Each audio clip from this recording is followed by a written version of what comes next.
중고 거래를 했을 뿐인데 은행 계좌가 동결되고 사기범으로 의심받는다면 사기 피해자일까요? 아닐까요? 당연히 피해자라고 생각하시겠지만 제3자 사기 사건에서는 얘기가 좀 달라집니다. 오히려 나도 피해자인데 또 다른 피해자와 소송을 벌여야 합니다. 안 그럼 내 나머지 돈도 다 넘어가게 될 수 있죠. 억울해도 아무런 보호를 받을 수 없는 사연을 이현재, 민경영 두 기자가 취재했습니다. 제3자 사기라고 알고 계십니까? 보통 중고거래에서 많이 일어나는데 사기범이 판매자와 구매자 사이에서 사기를 칩니다. 예를 들어서 제가 이 시계를 중고시장에 내놓은 판매자라고 쳐보겠습니다. 마침 구매자가 나타났네요. 안녕하세요. 안녕하세요. 돈 보냈는데 확인해 보세요. 네, 액수 맞는 것 같아요. 네, 이거 물건 확인해 보세요. 네, 감사합니다. 네, 저는 방금 정상적으로 거래를 마쳤는데요.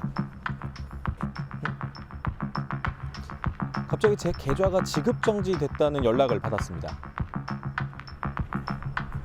그건 제가 바로 보이스피싱 범이기 때문입니다. 저는 해킹된 스마트폰을 이용하거나 피해자들을 속여 돈을 보내게 했습니다. 저는 이제 이 시계를 가지고 잠적을 해서 돈으로 바꾸면 됩니다. 현행법상 피해 자금이 흘러간 모든 은행 계좌는 지급 정지됩니다. 은행 앱을 이용한 비대면 거래가 막히고 ATM기도 사용할 수 없습니다. 아무리 바쁘고 불편해도 이를 보려면 은행을 직접 찾아와야만 합니다. 이런 불편을 겪어도 피해자가 아니라 잠재적 피의자로 의심받는 계좌주로 불릴 뿐입니다. 돈이 급해서 판 건데 하나도 사용할 수가 없는데 법원에서는 너 계좌에 돈이 있으니까 너는 피해자가 아니야. 경찰도 그렇게 얘기를 해요. 주변에도 민폐를 끼쳐 마음이 너무 힘들었다는 계좌주도 있습니다. 직장 동료한테 제가 이제 금전적으로 조금 이제 빌린 게 있어서 그 금액을 이제 그 계좌를 통해서 보냈는데 그분 계좌도 다 정지가 됐었어요. 계좌주들은 이 난감한 상황을 스스로 해결해야 합니다. 가장 급한 건 은행 계좌 지급 정지를 푸는 건데 은행에 이의 제기를 하거나 보이스피싱 피해자와 합의하는 방법이 있습니다. 계좌주가 사기범과의 대화 내역 등 증거 자료를 준비해도 은행이 자체 판단할 뿐 구체적인 매뉴얼은 없습니다. 가상자산을 이용한 보이스피싱범에 당하면 은행에서 아예 이의 제기가 기각되는 경우도 있습니다. 저 같은 경우는 해외 거래소에서 코인을 보냈기 때문에 이거는 우리가 그 해외 거래소 자체를 판단할 수가 없다. 당신이 이거 보이스피싱범이 아닌 것도 알고 다 알겠지만 이의 제기는 승인할 수 없다. 보이스피싱 피해자와 합의하고 싶어도 피해자가 계좌주를 사기범으로 의심해 연락을 받지 않는 경우가 허다합니다. 이의 제기와 합의 모두 실패했다면 계좌주는 피해자와 법적 다툼을 벌여야 합니다. 바로 채무 부존재 소송인데요. 한마디로 자신은 죄가 없으니 돈을 돌려줄 필요가 없다는 거죠. 소송을 걸지 않으면 피해 구제 절차에 따라 계좌주가 갖고 있던 돈이 보이스피싱 피해자에게 넘어가는데 계좌주 입장에서는 멀쩡한 자기 돈을 잃을 순 없기 때문에 피해자끼리 법적 다툼을 해야 하는 겁니다. 소송을 걸게 되면 이 소송에 따라서 채권 소멸 절차가 중지가 돼요.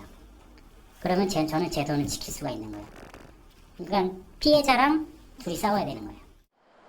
또 다른 문제는 수사를 하고 있는 경찰이 계좌주의 무고함을 증명해 줄 수 있냐는 겁니다. 경찰에게 3자인 계좌주는 보이스피싱의 직접 피해자가 아닌 사건 참고인 그 이상도 이하도 아닙니다. 입금자 입장에서는 경찰에 접수를 할 때 그 입금 계좌의 명의자인 송금받은 자를 대상으로 고소를 진행하게 되고 사기 행위자와 공범처럼 보이거든요. 되게 한숨을 이제 막 쉬시면서 키보드도 진짜 엄청 그냥 두드리듯이 신경질 내듯이 그렇게 작성을 하시는데 뭔가 제가 피해자인데 뭔가 지금 피의자 신분으로 조서를 받는 느낌이 많이 들더라고요.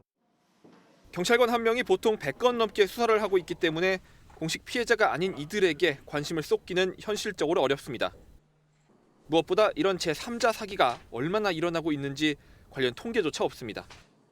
은행의 지급정지 이의제기 기준을 통일하거나 경찰 수사를 강화하는 등의 시스템 마련이 절실하다는 지적이 나옵니다. MBN 뉴스 민경영입니다. 안녕하세요. 김주하입니다. 공정하고 신속한 MBN 뉴스 유튜브를 통해서도 만나보실 수 있습니다. 특히 더 많은 뉴스와 라이브를 보고 싶으시다면 오른쪽을 눌러서 구독하시면 됩니다. 어렵지 않죠? 빠르고 정확한 뉴스로 계속 찾아뵙겠습니다. MBN 뉴스를 시청해 주신 여러분 고맙습니다.